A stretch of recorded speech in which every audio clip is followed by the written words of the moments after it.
everyone, this week's business tip has to do with business cards.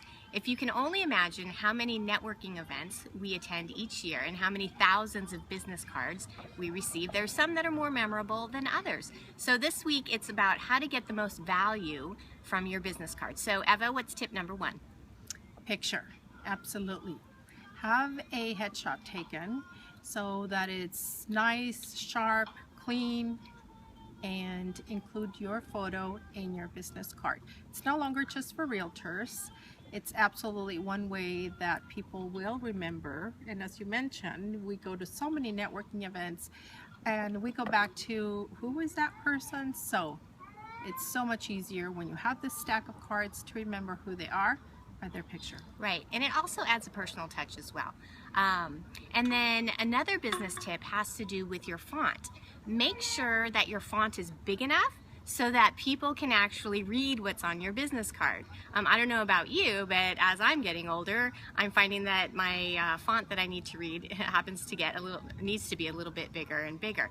The other thing with your font is to make sure that whatever font you choose, that it's easy to read the difference between characters. So for example, is it an L, an I, or a number 1 that the character is? Sometimes it's hard to tell if you have some really fancy fonts. The same with the letter O and the number 0. So make sure whatever font you choose, it's easy to distinguish between the different characters. Another tip is the type of paper that you use. There's all kinds of different papers, whether it's shiny or matte, or they're double-sided and they're laminated. You know, what we have found is that simple plain paper where it's matte and you can actually make a note out of it. So if you had a conversation with someone at an event or a networking or conference or whatever, and they handed you their business card and you remember about that conversation, something that you want to make a note of, so that later on when you speak with them or you follow up with them, you remember what to talk to them about. So that's a really big important part. The other one is to have space on it for 2 reasons.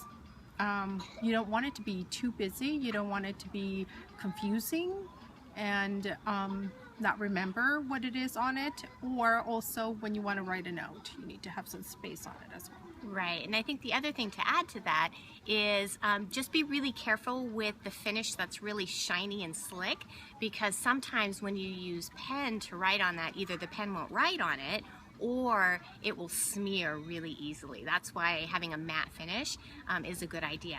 And then lastly, something to add to your business card is to offer a free gift or in the form of a download. And that allows you to capture their contact information so that you can start to nurture and grow that relationship with them as well. And if you currently don't have something that they could go into and download, then invite them to your Facebook fan page or group, where if they enroll or sign up, maybe they can get entered into some sort of a sweepstakes or a giveaway. Give them an incentive to follow up with you and go check you out.